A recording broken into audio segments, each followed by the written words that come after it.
Esta noche, en Desde las Cámaras, el Congreso de la Unión realiza un periodo extraordinario de sesiones que se extenderá hasta el 2 de julio. Se espera que sean discutidas por lo menos reformas a 16 ordenamientos en materia de seguridad, economía y telecomunicaciones. Desde las cámaras comenzamos. El Congreso de la Unión avanza de manera precipitada en un periodo extraordinario en el que pretende sacar adelante al menos 16 reformas que han generado inquietud en todos los sectores de la sociedad. Desde el pasado lunes, en que iniciaron los trabajos con la instalación del Congreso General, las comisiones ordinarias se han dado a la tarea de dictaminar aceleradamente la mayoría de los productos legislativos que se vienen discutiendo. En el caso de la expedición de una nueva ley en materia de telecomunicaciones llamada la Ley Censura, porque desde su origen fue cuestionada por atentar contra la libertad de expresión, así como las modificaciones a la ley en materia de competencia económica que pone mayores controles y sanciones a las empresas. En ambos casos, aquí no hay dictámenes listos. La oposición ha dicho que el paquete legislativo del periodo extraordinario revela una estrategia integral del gobierno de la 4T orientada al fortalecimiento de los mecanismos de control político y social por parte del Estado mexicano a través de facultades amplias y centralizadas para acceder, integrar y utilizar información privada de la ciudadanía, así como la discrecionalidad para regular, censurar o cancelar medios y plataformas de comunicación. Confiemos que los ordenamientos que restan por discutir se privilegie el consenso y se tomen en cuenta las opiniones de todos los grupos parlamentarios a fin de enriquecer y poner candados a cada uno en beneficio de la ciudadanía y su seguridad jurídica. Desde esta tribuna mantendremos bajo la lupa todo este quehacer legislativo. El Congreso de la Unión lleva a cabo un periodo extraordinario para discutir al menos 16 iniciativas que para el gobierno federal y el poder legislativo se consideran prioritarias. Así va este periodo legislativo. La Cámara de Diputados inició el periodo extraordinario de sesiones con la aprobación de la reforma que transfiere al Instituto Nacional de Estadística y Geografía, INEGI, las atribuciones del Consejo Nacional de Evaluación de la Política de Desarrollo Social, Coneval. El bloque mayoritario argumentó que con esta medida se elimina la duplicidad de funciones y se cumple con el principio de austeridad. No hay improvisación, no hay vacío y no hay desmantelamiento. Hay una transición inteligente, ordenada y profundamente transformadora. El INEGI será a partir de ahora el ente que concentre estas funciones y no es casualidad. Estamos hablando de una de las instituciones con mayor credibilidad. Se va a llevar a cabo el debilitamiento de los contrapesos sanos que debe de existir en el ejercicio de gobierno. El gobierno prácticamente se consolida como juez y parte a la hora de ejercer programas sociales y a la hora de evaluarse a sí mismo si esos programas sociales dan resultados o no. Fue remitido al Senado para su análisis. También la Cámara de Diputados aprobó una reforma al artículo 191 de la Ley del Seguro Social para establecer nuevos requisitos en los retiros parciales por desempleo del IMSS. Cuando eludes mediante maniobras legaloides la ley, ha llegado hasta tal punto que en este año se han retirado 8,238 millones de pesos. 8,000 millones de pesos en cerca de 5 meses, al corte de mayo aproximadamente. Y de esos 8,000 millones se estima que el 70% de esos retiros han sido fraudulentos o eludiendo la ley. Tras su aprobación en la Cámara de Diputados, el dictamen fue turnado al Senado de la República. Sin embargo, el debate se intensificó en San Lázaro. El Pleno de la Cámara de Diputados fue escenario de un tenso debate de más de 10 horas entre Morena y la oposición por la ley de la Guardia Nacional. El dictamen fue aprobado en lo general con 349 votos a favor, 132 en contra y 0 abstenciones.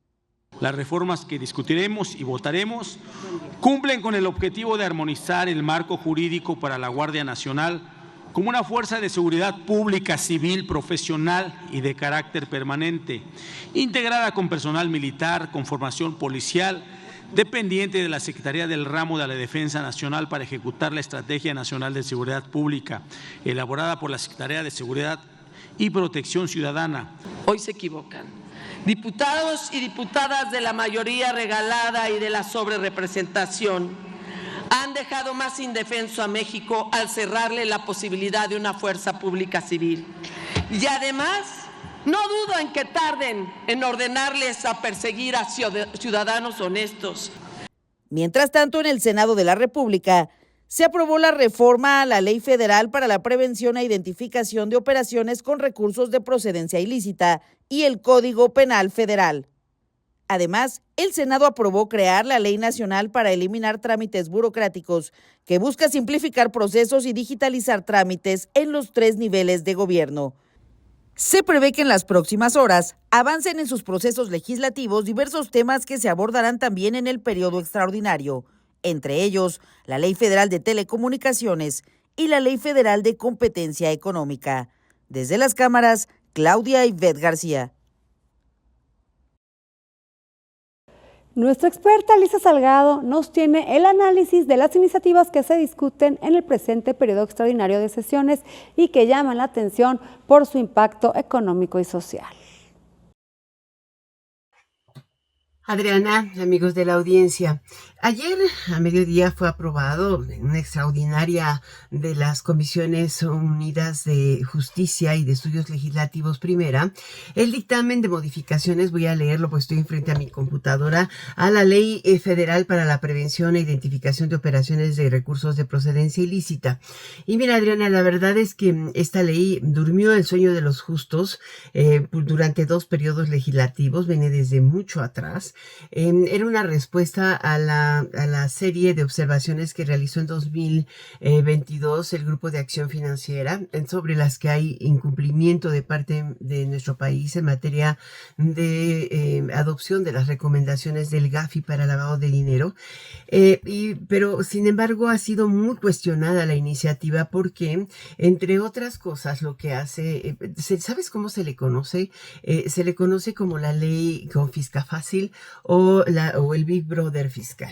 Hoy esta minuta que ha sido aprobada en el Senado de la República pasa en el Pleno, vamos después del dictamen, muy rápido con el apoyo de la mayoría morenista, pasa a la Cámara de Diputados y mientras tanto, lejos de fortalecer y obligar a la autoridad a tener el presupuesto adecuado, las condiciones tecnológicas adecuadas, a usar la información que recibe, a ponerse en contacto con otras autoridades, lo que hace es que entrega a la autoridad administrativa un poder amplio, muy amplio para vigilar, para imponer sanciones y emitir reglas generales sin establecer mecanismos claros de control judicial ni procedimientos claros de defensa a quienes se les imputa. Deben ser inmediatos los mecanismos de defensa.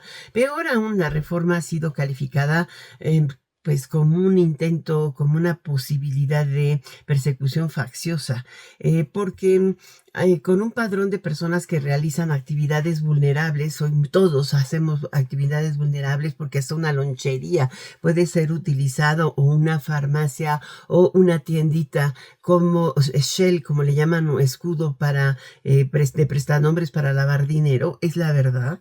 El problema es que no se está considerando que la ley penaliza errores como delitos y eso es una amenaza directa para emprendedores y ciudadanos normales. O sea, todo el mundo tiene derecho a decir, oye, yo ni siquiera me di cuenta que me estaban usando, o si me di cuenta, penalízame, pero dame un mecanismo de defensa. A lo mejor me pusieron un arma o secuestraron a mi familia. Estamos en una condición distinta en México y estas condiciones también deben encontrarse en los mecanismos de defensa. La reforma pretende responsabilizar penal y administrativamente a las instituciones fiduciarias que administran fideicomisos, aunque no decidan qué se hace ni con los recursos que se depositan en los fideicomisos ni cómo se distribuyen, porque los dueños años que lo tienen, los administradores son distintos, es un intermediario. Esto equivale a culpar al mensajero por contenido a la carta. Es tan fácil como eso. Hay otros temas importantes en relación a los activos virtuales. Se hace o se aplica una regulación que muy probablemente sofoque la innovación y encarezca el acceso financiero digital legal. Esta es la parte más importante. Impone exigencias técnicas y operativas que en la práctica pueden resultar desproporcionadas e inviables, pues se plantea un sistema tan complejo y tan costoso que podría ahuyentar a las plataformas internacionales más serias y confiables. Si en Estados Unidos se permiten, ¿por qué funciona? Porque hay controles, no hay prohibición. Y estas regulaciones son prohibitivas. Entre otras cosas, Adriana, yo pongo este tema bajo la lupa desde las cámaras. Vamos con la entrevista que nos preparó nuestro compañero Víctor Sánchez Baños.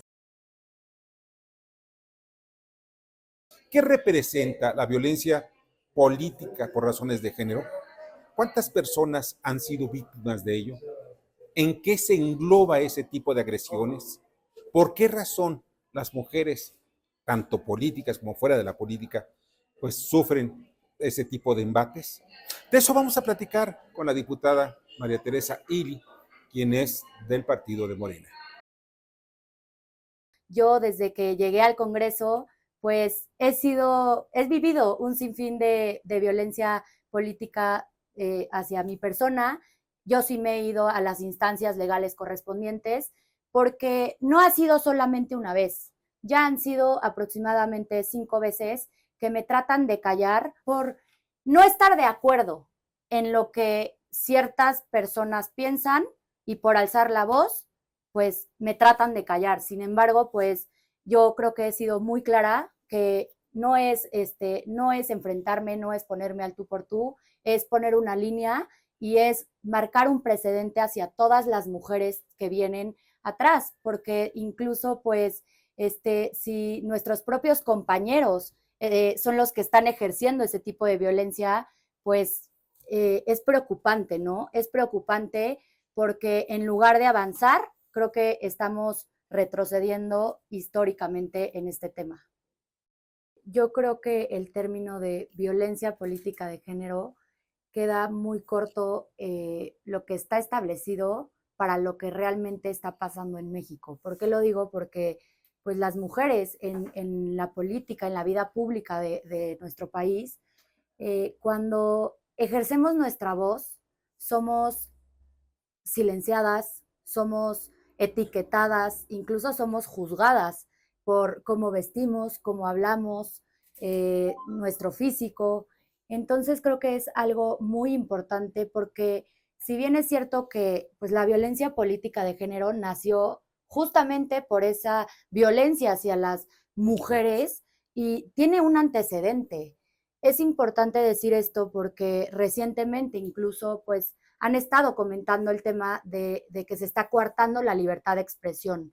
Creo que son dos cosas totalmente diferentes y por eso incluso cualquier ciudadano o cualquier ciudadana pues también tiene ese derecho de denunciar. Sin embargo, pues ahí no sería violencia política de género, sería más bien violencia mediática, pero pues justamente es diferenciar esas dos cosas porque así como ciertas leyes protegen a las mujeres en la vida pública de México, en la vida política, pues también las ciudadanas están pues reguladas en la Ley General de Acceso a las Mujeres a una vida libre de violencia.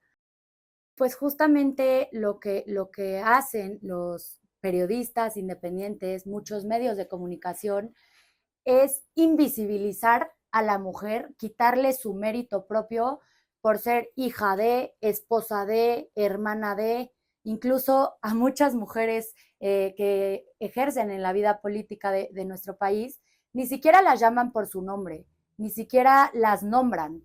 Entonces, pues justamente eso es un tipo de violencia. ¿Por qué?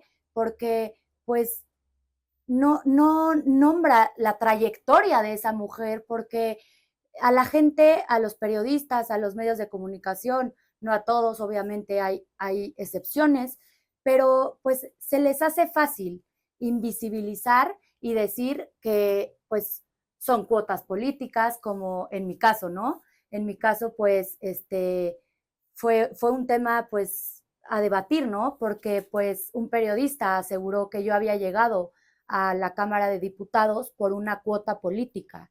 Sin embargo, pues, yo invité a este periodista a que me comprobara con pruebas, no solamente con dichos, sino con pruebas y con sustento, que me demostrara cuál era la cuota política con la cual yo había llegado o quién era quien me había puesto aquí de diputada federal.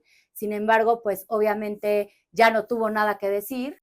La verdad es que justamente es algo pues muy importante que no nos quedemos calladas, que no nos dejemos intimidar y que no nos dejemos intimidar porque nos digan que vamos a tener consecuencias o que vamos a ser castigadas, porque si no realmente no vamos a luchar por un avance. Es muy fácil pues quedarte callada y es muy difícil enfrentarte a esa persona, a ese medio de comunicación, a ese periodista. En carne propia ha recibido esa violencia política por razones de género María Teresa Ili. Y también ella ha luchado a través de fundaciones y a través de una serie de estrategias jurídicas por defender su calidad de mujer como política y al mismo tiempo por razones de verdad. La política es realmente complicada para una mujer que llega y trata de oponerse a aquello que el establishment le impone. Y muy bien por aquellos que luchan por la libertad de expresión también de los legisladores. Vamos a un corte comercial y no se vaya, porque a nuestro regreso hablaremos con el analista Gabriel Díaz sobre el periodo extraordinario de sesiones que se lleva a cabo en el Congreso de la Unión. Porque yo creo que el espacio de la legislación en un país debe ser sagrado, debe de ser un espacio deliberativo, debe ser un espacio de discusión, de mucho análisis. Por eso los temas y las iniciativas pasan por comisiones, se discuten, se llevan al pleno, se regresan, cambian de cámara, porque normalmente pues, si se está tratando de votar o de promulgar una ley, es un asunto que trasciende a los intereses más fundamentales del país, ¿no?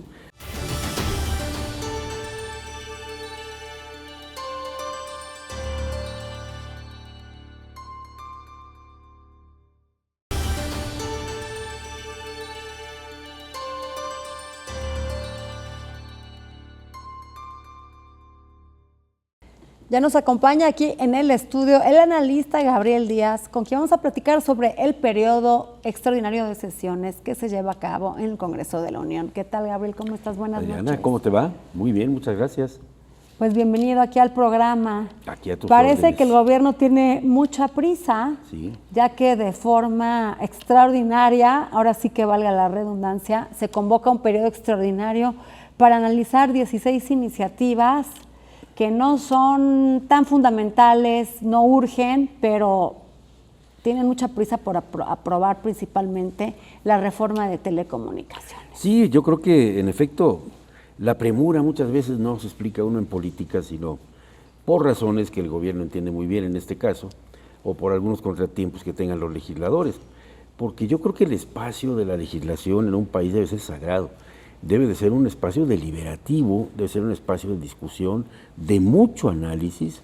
Por eso los temas y las iniciativas pasan por comisiones, se discuten, se llevan al pleno, se regresan, cambian de cámara, porque normalmente pues, si se está tratando de votar o de promulgar una ley, es un asunto que trasciende a los intereses más fundamentales del país, ¿no? Pero en este caso sí tiene razón, al extraordinario se convocó de manera también extraordinaria, ¿no?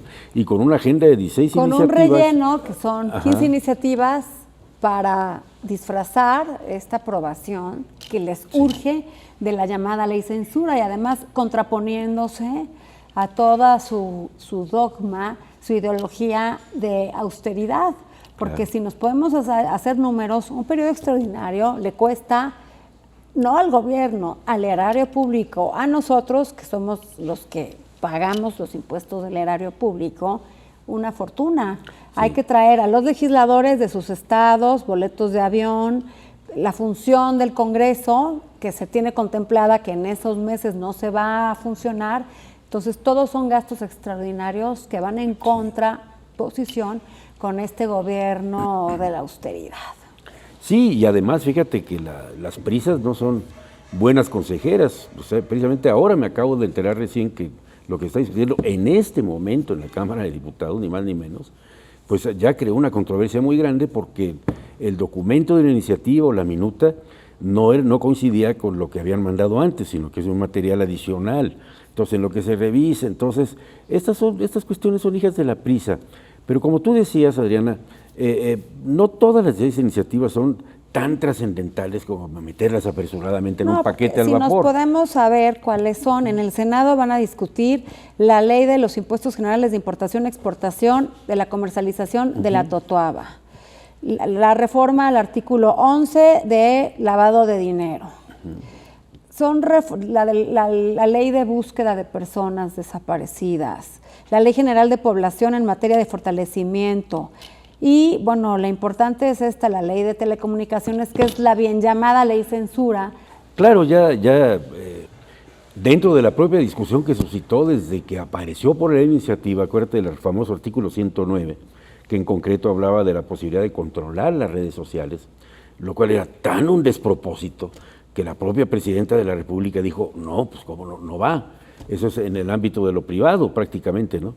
Pero como tú bien acabas de señalar, Adriana, muchas veces la gente no se da cuenta que esto de la censura no solo es para los medios, sino como están dándose las cosas por lo que ocurrió en Sonora, lo que ocurrió en Campeche, lo que ocurrió con esta niña que se atrevió a poner un jajaja después de un X, y que ya fue reconvenida por el INE, etcétera, le está pasando a particulares como tú y como yo, que no estamos involucrados en política, que no sabemos de noticieros, que no somos emisores de contenidos, y que somos ciudadanos que tenemos el pleno derecho y la libertad de expresarnos. Sobre todo con este boom de los jóvenes que tienen sus plataformas en YouTube, los bloggers, los influencers, también se pueden ver afectados.